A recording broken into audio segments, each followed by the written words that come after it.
Amen. Je veux encore nous garder debout, s'il vous plaît, une minute. Le temps de prier pour la parole. Je prie au nom de Jésus. Seigneur, je te dis merci encore pour ton amour. Merci pour ta fidélité. Merci pour ta grâce, Seigneur. Nous ne sommes rien, mais tu nous fais la grâce d'être appelés tes enfants, Seigneur. Nous ne sommes rien, mais tu nous fais la grâce, Seigneur, d'être là ce matin. Je vais te bénir, je vais te rendre grâce, Seigneur. Tu nous dis dans ta parole, Seigneur, que les hommes étaient poussés par ton Esprit Saint, qu'ils avaient parlé de ta part, Seigneur. Ce matin, Seigneur, je puisse être un simple instrument que tu vas utiliser, Seigneur. Que tu m'utilises, Seigneur. Qu'au travers de moi, Seigneur, que tu puisses parler, Seigneur. Merci, Seigneur, de ôter à moi, Seigneur, tout ce qui peut empêcher, Seigneur, une personne, Seigneur, de recevoir ce qui t'a prévu pour lui ce matin, Seigneur. Bénis, Seigneur, le cœur de tout un chacun, Seigneur.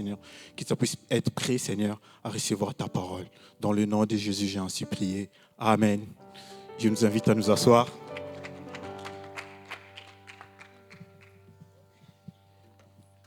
Ceux qui ne me connaissent pas, je suis le frère Bem. Je suis à la maison, donc pas la peine de me présenter longtemps. C'est toujours avec un plaisir que je viens devant parler. C'est la 3e fois que le pasteur me fait confiance et il me laisse partager. Vous savez, c'est toujours des moments de stress parce que c'est une lourde responsabilité de venir parler ici, parler de Dieu, parler de ce que Dieu a mis dans mon cœur. Mais on va le faire par la grâce de Dieu. Amen. Aujourd'hui, je vais aborder un thème qu'on connaît tous. On connaît tous, on en a déjà entendu parler. Vous allez voir, je ne vais pas être très original aujourd'hui. Mais c'est un sujet que je médite énormément en ce moment et je suis venu apporter ce que j'ai déjà appris jusqu'à là. Peut-être je reviendrai apporter d'autres que j'apprenais par la suite. Donc, du coup, sans plus tarder, je vais demander de projeter Actes des Apôtres 2. Aujourd'hui, je vais beaucoup courir parce que j'ai beaucoup de choses à dire et j'ai peu de temps. Donc, j'ai lu au nom de Jésus.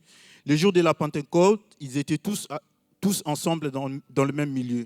Tout à coup, il vint du ciel un bruit comme celui d'un vent violent. Et il remplit toute la maison où ils étaient assis. Des langues semblables à des langues de feu leur apparurent. Séparés les unes des autres, ils se posèrent sur chacun d'eux. Et ils furent tous remplis du Saint-Esprit. Ils se mirent à parler en d'autres langues, selon que l'Esprit leur donnait de s'exprimer. Vous avez compris, aujourd'hui, je vais beaucoup tourner sur le Saint-Esprit. Je vais beaucoup parler du Saint-Esprit parce que je suis amené en ce moment de méditer dessus. Et ça va être notre passage, les versets qu'on vient de lire, ça va être, on va dire, notre fil conducteur. Et avant qu'on puisse aller plus loin, moi, quand je lis la Bible, j'aime beaucoup aller chercher le contexte. Vous savez, quand on lit, c'est important de voir ce qui se passe avant. Et si on tourne juste une page de la Bible, on va tomber aux Actes des Apôtres 1. Et dans les Actes des Apôtres 1, Jésus est encore sur la terre. Il est en train de dire au revoir aux disciples. Il est en train de partir. Et au moment où il part, il va dire aux disciples, vous savez quoi, moi j'ai fait ma mission sur la terre, je m'en vais. Je m'en vais, ne soyez pas tristes. Je m'en vais, ne soyez pas tristes. Et allez à Jérusalem, allez attendre, vous allez recevoir quelque chose. Ok, les disciples, ils ont fait obéir, ils n'avaient pas le choix, ils ont obéi, ils sont allés à Jérusalem. Ils sont allés attendre. Et on est dans un contexte où les disciples sont tristes, sont encore nostalgiques de Jésus. C'est un homme à qui ils ont marché pendant 3 ans, ils ont marché ensemble à côté de ces messieurs. Et ces messieurs ont marqué leur vie. Dans leur vie, il y a eu avant Jésus. Et au moment où on en parle, c'est après Jésus. C'est-à-dire qu'ils ont vu Jésus faire tellement de choses. Ils ont vu Jésus marcher sur l'eau. Ils ont vu Jésus enseigner d'une manière. Ils ont pris à aimer Jésus. Ils ont aimé Jésus tellement que le moment où Jésus dit qu'il va partir, ils sont tristes. Et quand on démarre ces versets dans les Actes des Apôtres 2, ils sont encore dans cette attitude-là, où cette tristesse. J'imagine bien, ils se disaient, si Jésus était là, qu'est-ce qu'il aurait dit? Vous savez, ces tristesses-là, moi, j'ai eu à quitter mon pays. Le jour où j'ai quitté mon pays, j'ai pleuré alors que je ne suis pas déjà à pleurer. Parce que j'étais triste. J'ai dit, moi, je ne pleure jamais. Mais le jour où j'ai regardé derrière, moi, j'ai vu des personnes que j'ai laissées derrière moi, qui c'est des gens que je ne verrai peut-être pas pour tout de suite. Et il y en a d'autres que je ne verrai peut-être plus parce qu'ils sont morts. Et j'ai eu cette tristesse en moi. Et là, on comprend que dans les disciples, ce sont dans cette tristesse-là où Jésus est parti et ils sont restés seuls. Et ils se demandent, il nous a dit d'attendre, on va attendre. Et quand on arrive au premier verset de ce chapitre, on a dit c'est le jour de la Pentecôte. Et je me suis toujours posé la question, mais pourquoi est-ce que Jésus a choisi le jour de la Pentecôte? Vous savez, ça c'est un long message, ça c'est un sujet, c'est une autre prédication, parler de la Pentecôte. Mais ce qu'il faut retenir, ce qui va nous intéresser dans notre histoire, c'est que la Pentecôte, c'est une fête juive qui était généralement célébrée 7 semaines après la Pâque. Et à l'occasion de cette fête, il y avait beaucoup de Juifs du monde qui venaient à Jérusalem. ils venaient à Jérusalem. Pourquoi? Parce que Jérusalem, si vous lisez l'Ancien Testament, vous allez voir que Jérusalem est considérée comme la ville de Dieu. C'est la ville où il y a les temples. Donc du coup, beaucoup de Juifs revenaient à Jérusalem pour célébrer la Pentecôte. Et quand on lit les versets 1, tout se passe bien. Le jour de la Pentecôte, ils étaient assis, normal. Il n'y a rien de spécial, ils étaient assis. Ils étaient tous assis dans le même milieu, comme nous là, on est assis. Et dans le chapitre 2, les choses changent. D'un coup, c'est-à-dire il y a un changement d'atmosphère qui est tellement fort que la Bible dit d'un coup. C'est-à-dire il y a un changement où on ne s'y attend pas. C'est-à-dire on est là d'un coup, on entend un bruit, boum.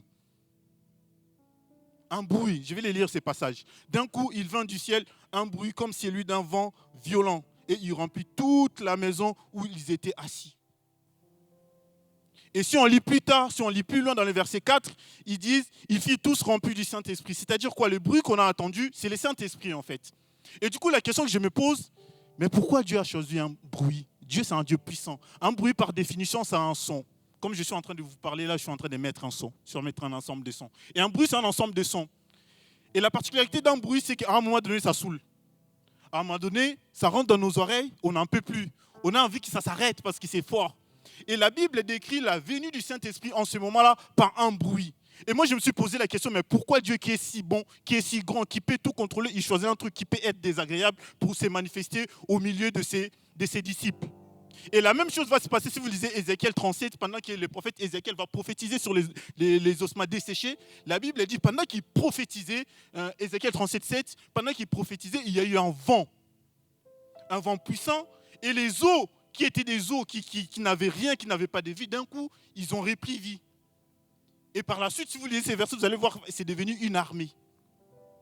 Et la question que je me pose, mais pourquoi Dieu choisit un truc de désagréable pour se manifester?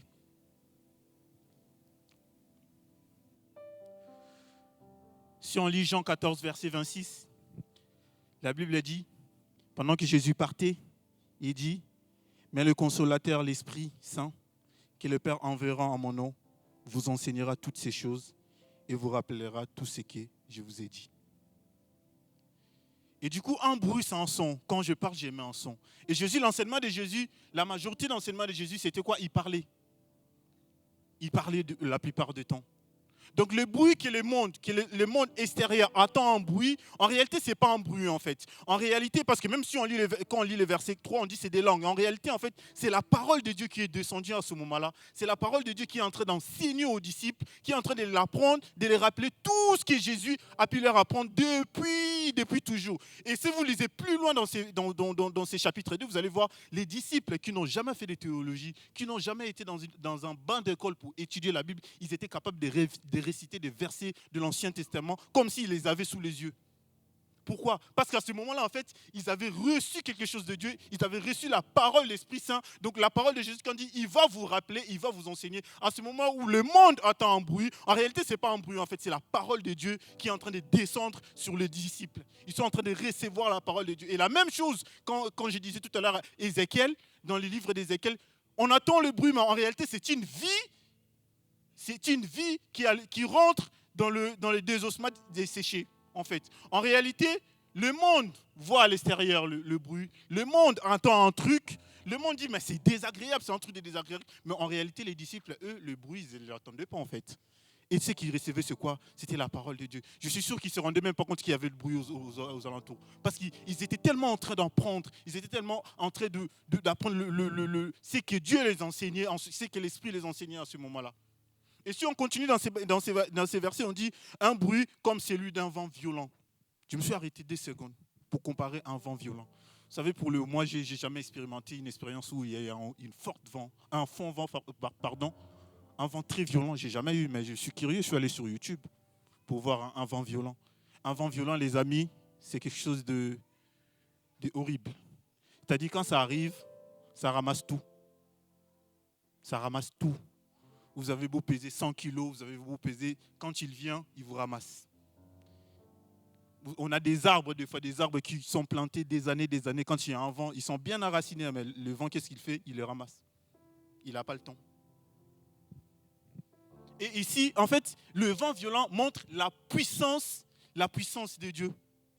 C'est la puissance de Dieu. Et Jésus, quand il va dire aux disciples dans Actes 8, ben, allez à Jérusalem, vous allez recevoir une puissance. En fait, là, on comprend tout de suite en fait, de quelle puissance il s'agissait. En fait, c'était l'Esprit Saint. C'est une puissance qui est tellement forte que on le compare à un vent violent, à un bruit d'un vent violent.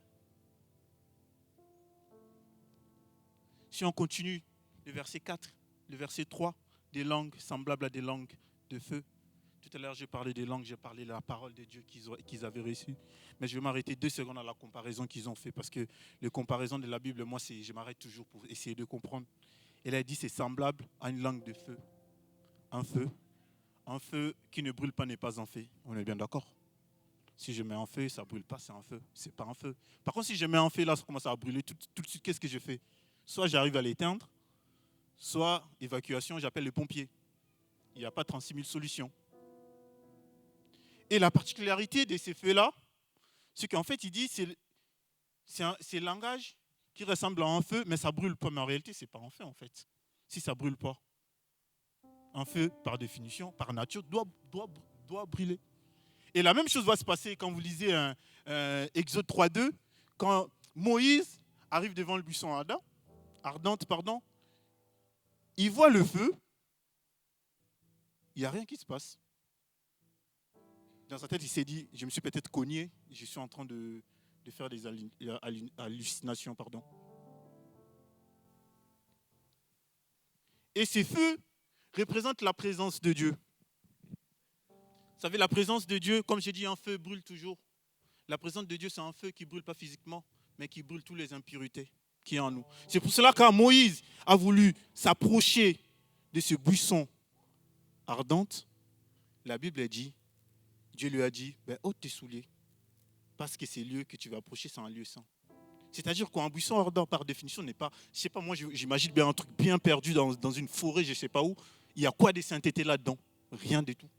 Mais vu qu'il y avait la présence de Dieu, vu que la présence de Dieu dominait sur ces lieux-là, en ce moment-là, tout ce qui était aux alentours, Dieu l'a sanctifié. Il l'a rendu tellement saint que si Moïse osait passer, s'approcher avec ses chaussures, il allait rendre ces lieux impurs, vu qu'un feu, par définition, il est censé brûler. Qu'est-ce qu'il allait brûler? Il allait brûler Moïse, en fait. Alors que le feu de Dieu, c'est celui qui brûle nos impuretés. Le feu de Dieu brûle. On le chante souvent, le feu brûle en moi. En réalité, si on doit vraiment chanter un feu qui brûle, je pense que nous tous aussi, si on va vivre un vrai feu, on ne va pas chanter cette chanson, on va dire non, c'est bon, ça ira.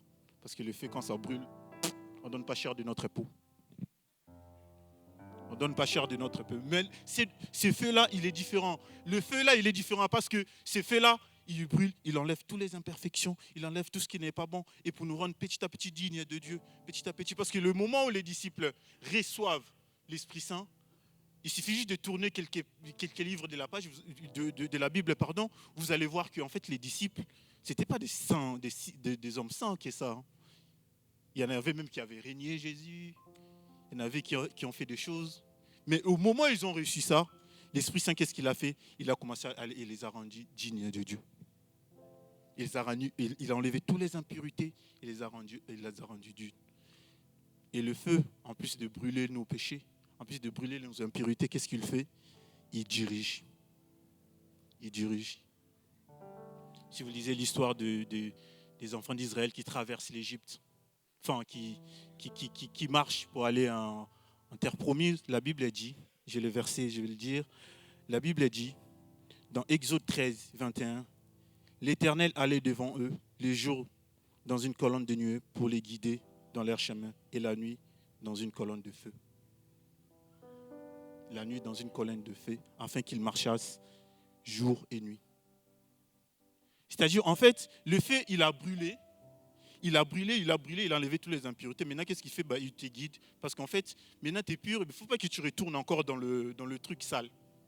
Du coup, il va commencer à te guider. Là, il faut que tu ailles à gauche, comme ça, tu vas conserver ta pureté là à gauche. Si tu vas à droite, tu vas le perdre, en fait, cette pureté.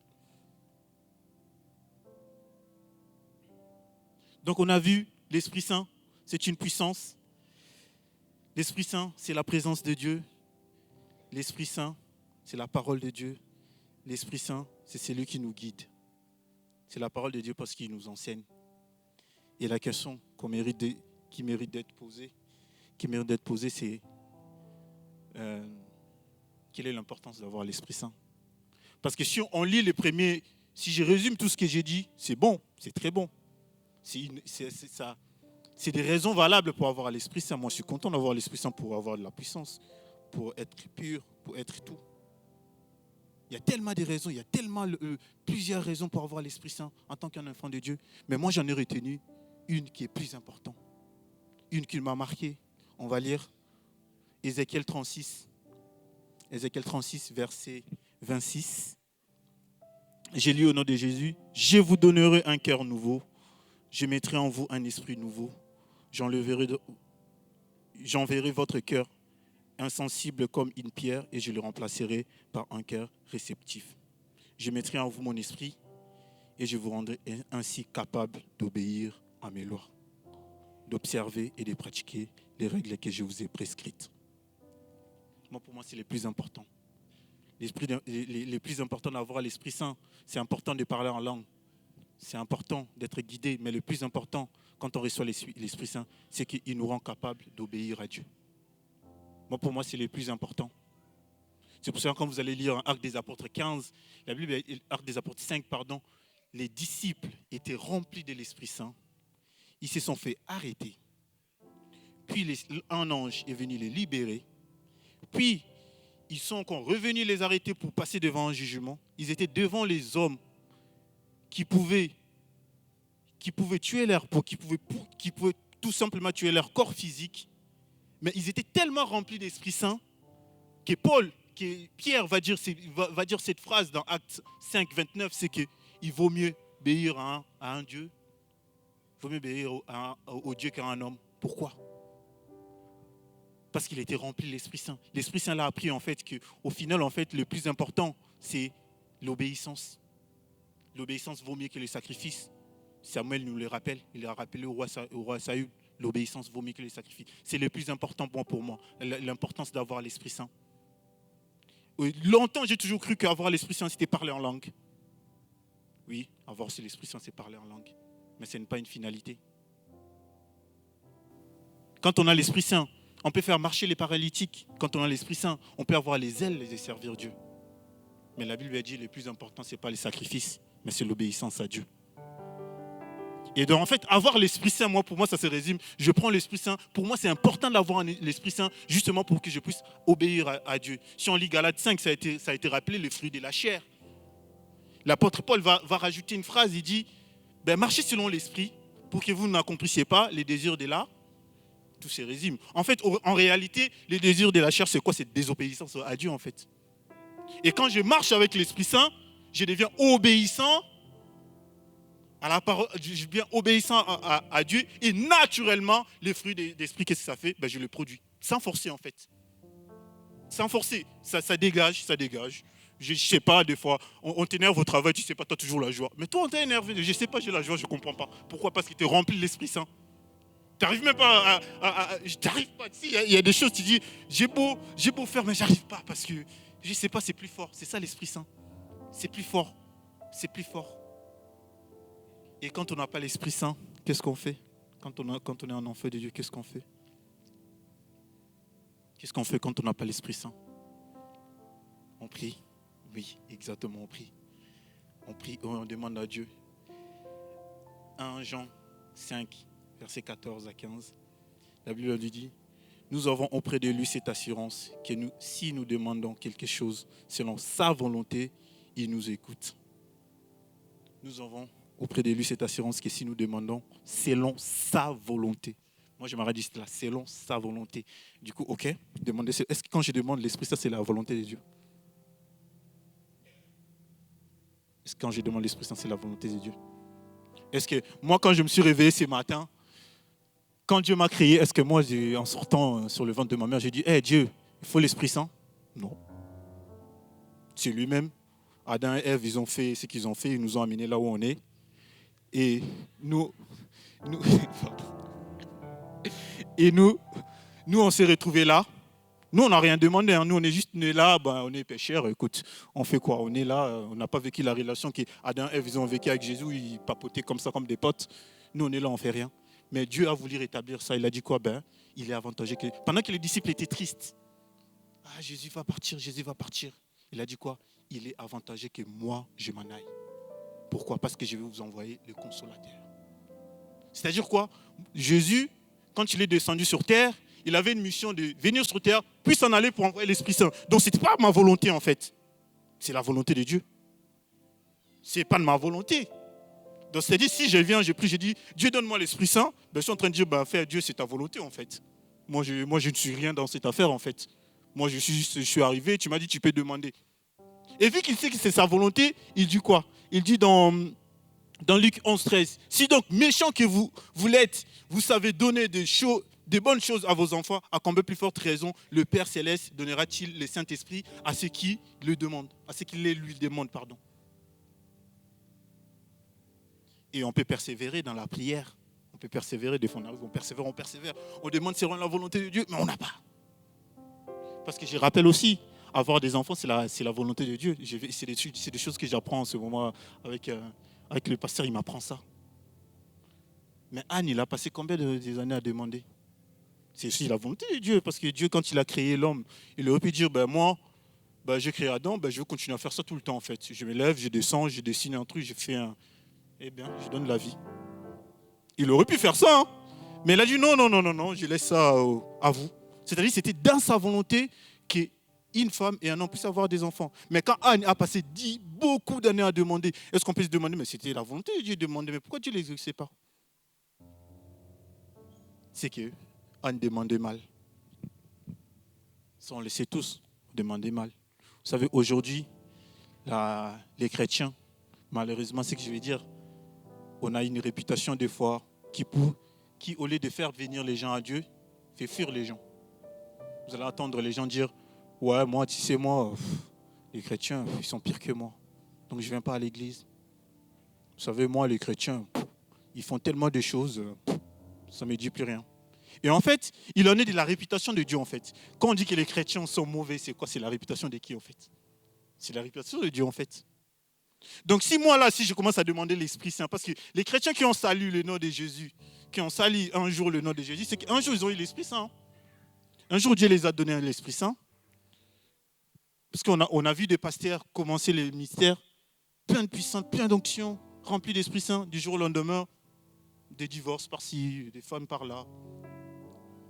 C'est-à-dire qu'au début, ils ont eu l'Esprit Saint, puis ils se sont détournés, et conséquence de quoi? Ils ont salué l'image de Dieu. Ils sont en train de saluer la réputation de Dieu. Et aujourd'hui, si tu demandes l'Esprit Saint, mais c'est quoi l'intérêt? Est-ce que moi, quand je demande l'Esprit Saint, c'est pour, tiens, je vais me poser là, je vais dire, tout le monde guérisse. Parce que l'Esprit Saint, c'est ça. Recevez, pim, les gens tombent. Et après, je vais sur le réseau, voilà.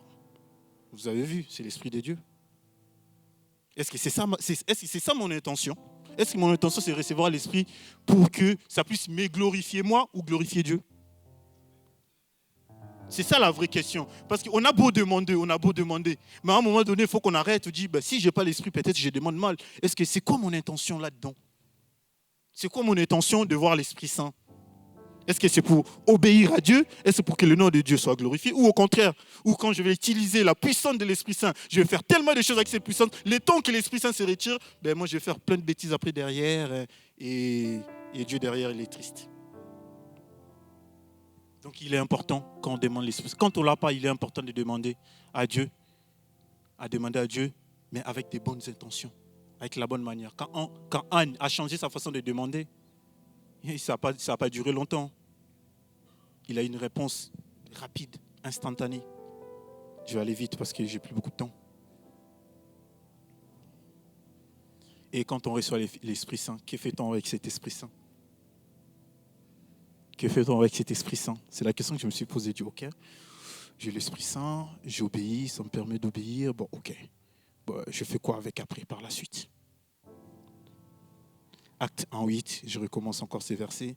Mais vous recevez une puissance, le Saint-Esprit surviendra sur vous et vous serez mes témoins à Jérusalem. Vous serez mes témoins à Jérusalem.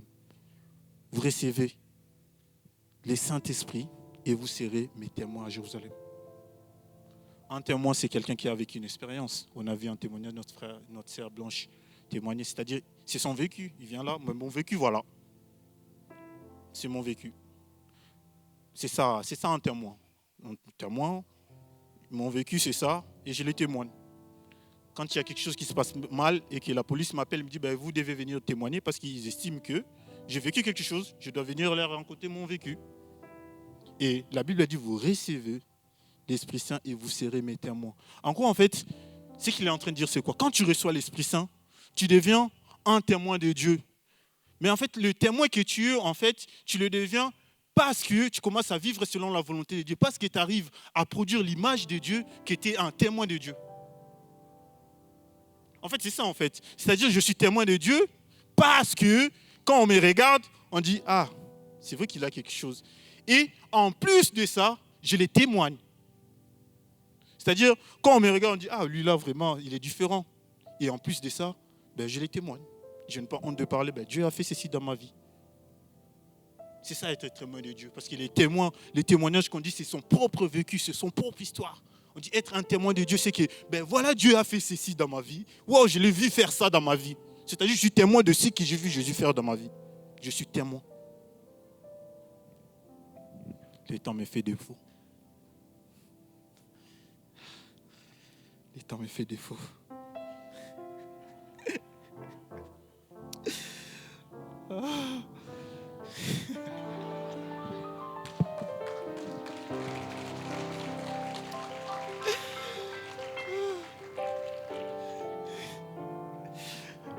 Ben, je vais m'arrêter là. Je ne vais pas rajouter en plus.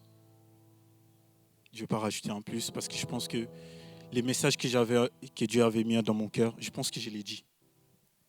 J'espère que vous l'avez reçu aussi. Et ma prière ce matin, c'est que Dieu nous donne l'Esprit Saint pour que nous puissions obéir à sa parole, pour que nous puissions lui obéir. C'est la seule prière qui est ce matin. Et si vous ne l'avez pas encore reçu l'Esprit Saint, rappelez-vous, il suffit de demander, mais demander avec des bonnes intentions. Et il ne faut surtout pas oublier et que quand on a l'Esprit Saint, c'est une puissance qui est en nous. Et que c'est la parole de Dieu. Et que c'est la présence de Dieu. Et là où est Dieu, il y a la sainteté. Dieu ne vit pas dans le désordre. Et quand on reçoit l'Esprit Saint, ben, il en est de notre responsabilité d'écouter justement cet Esprit Saint pour rester vivre dans la sainteté. Que Dieu vous bénisse.